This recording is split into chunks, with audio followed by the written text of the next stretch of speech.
What's it like to not have Jeff out here anymore? You know, I'd say in terms of the job, not much has changed. You know, I think the real impact is when we get to the season. With that, you know, with Jeff's responsibilities there. But I tell you what, it's refreshing. You know what I'm saying? Because again, I just watched Tyler Grisham. You know, watching his enthusiasm, his passion, and just his appreciation for his opportunity. It's kind of put things in perspective for me too. So not a whole lot has changed. And then, you know, with Streeter becoming the passing game coordinator, he's kind of absorbed some of those responsibilities that Jeff would have in the spring. So, you know, we're excited to have Grish on board, to be structured the way we are. And the biggest thing for us, we don't want to disrupt the chemistry. I think what's made us successful, you know, when Jeff and I was here, was that we had good chemistry amongst the entire staff. So it wasn't just me and Jeff. It was Robbie, it was Danny, you know, it was everybody in the support role as well. So the chemistry, that's the biggest thing that I'm worried about, is just making sure the chemistry is there. So that means that I can't make it about a new job for me, because it's really, we're gonna operate the same. Just some of the responsibility transition. After X amount of years, this is probably the wrong word, but once you had a guy by your side sharing responsibilities, now it's you. Is it a rebirth for you professionally in some ways? I don't know if that's the right word, but you know what I'm getting at in that regard. I don't know if it would be a rebirth. Again, you know, as I said before, you know, Jeff and I, we had talked about this before. This is something that he really wanted to do, and so I knew a time was coming. And so you prepare yourself in your mind for this to happen. But at the same time too, when we transitioned from Chad to Jeff and myself, we never made it about us. So it's never really been about us. We just figured out, okay, this is how we need to be structured. This is the work that has to get done. Here's how we're going to divvy it up, and then everybody, you know, be the best at your role at what you do. And so we'll just figure out that responsibility Jeff had. We'll just kind of divvy it up, and I may have to accept some more of the responsibility. But really, that won't come to life until we actually get to the season. But you know, really excited for him. You know, I recruit Tampa, so I kind of got my ear to the ground down there, and just the things that I'm hearing of the way that he's going about his business down there, and the way he's got that fan base energized, and you know, his presence in the community. Just so excited for him, and I can't wait to get on the road just to get down there and actually see it. You mentioned the game day chemistry and responsibilities. What about game day? Is Brandon going to stay on the field? Is the you know, we'll get in the box? We'll figure that out as we get closer to the season. You know, typically as we get into fall camp, we start to have some of the scrimmages, you know, where we try to do it as close to game day.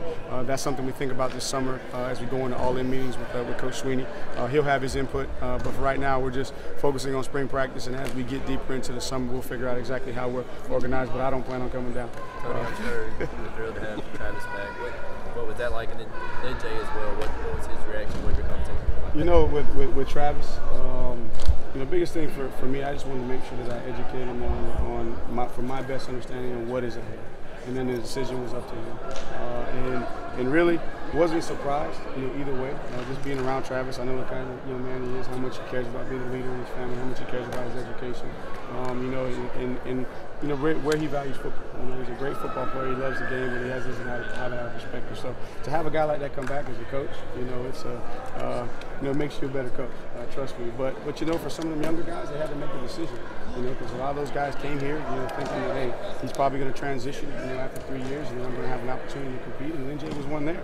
You know, Lin Jay is a young man that, you know, comes from a different background, you know, down there in Butler, Georgia, and you know, is really just kind of figuring out life. And he's a guy that's very competitive, wants to play. You know, he was geared up for his opportunity to nationally step into the role. And actually, it was kind of. You know, it was kind of awkward because I was talking to Lin Jay, you know, and I didn't know what Travis was going to do, and then he called me, and that's when he told me right there, and I let Lin Jay know, and said, you just got to make a decision. But you're really, really proud of him, because the easiest thing to do was to be pack up his bags and to move on.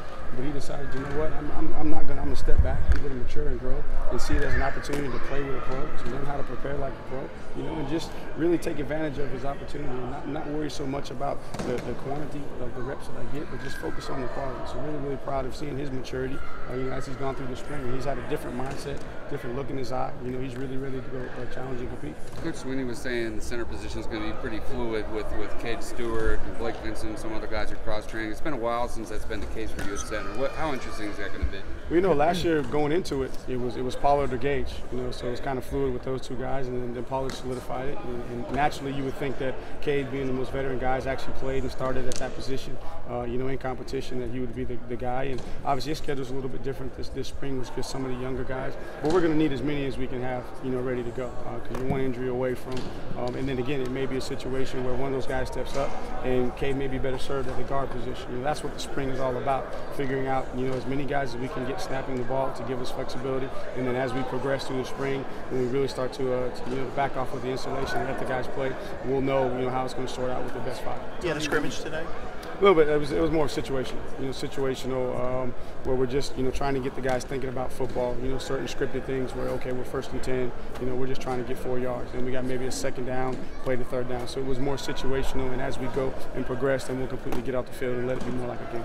Tony, when you self-evaluated in the offseason, what are some areas you found you need to work on? 3rd down. We weren't very good those last 2 games in 3rd down. In particular, 3rd and 3. And overall, our percentage wasn't there. And then when you dive down 3rd and 3, we weren't as good as we needed to be. 3rd and 5. We were really good on 3rd and 6, so that 3rd and medium area. And then in short yardage, we didn't hit our goal of 75%. We were about 68%. And when we broke it down, we were really good running the football. Took some chances throwing the football, so we learned we probably need to hand the ball to Travis a little bit more. So in them short yardage situations, if we want to convert, but you want to mix it up. You don't want to be one-dimensional. So again, just opportunities to improve there in the red zone. When you dial it back, our touchdown percentage in the red zone, is really, really good. But we had a turnover in the red zone. We missed a couple field goals, and then we had a couple in-the-game situations where we didn't convert when we went for it. So those were some of the biggest things. And then we have some tendencies that naturally you would when you're pretty good on offense. You're going to have some tendencies, but we got to work hard to make sure that we break some of those tendencies. But when you step back and we didn't finish the way we wanted to finish, offensively, but when you step back and you look at it, man, we accomplished a lot of things, but those were the areas we're really, really going to hit hard. And then tempo, playing fast. And around here, we've always tried to get 80 plays. But the last couple of years, we've been around 72. Now, we're a lot more explosive than when we had those 80 plays. So we want to try and find that happy medium to where we can get that snap count up without jeopardizing our efficiency and our explosiveness. You see anything different as far as the approach and maybe the way Justin Ross is handling things now that he's not only the most accomplished guy on the field coming back, but really along with Amari, that the leaders in that wide receiver? No doubt. I think that Ross realizes, after going through 2 seasons, that he's not necessarily where he wants to be. He's a guy that still has a ceiling. He still has a lot of potential to grow. As a wideout, very, very electric, very, very dynamic, but still has room to improve and to be polished. And now with T moving on, he's naturally going to take that boundary spot, which is a little bit different than where he was in the field. So now he has to transition back there. And then Amari is a guy that's coming off of injury and hoping that, as he just continues to get that spring back in his step, we'll have more ways to get him involved. But biggest thing for those guys is they're not the leaders in that room. It's their room. They got a new coach, so they got to figure out. So it's some different dynamics. And then he had an opportunity to go up to the combine as one of those young guys that gets to see, the combine before it happens for him. And he realizes that if you want to be a pro, you got to start preparing like a pro now. Because if you don't know how to be a pro by the time you get there, it's almost too late.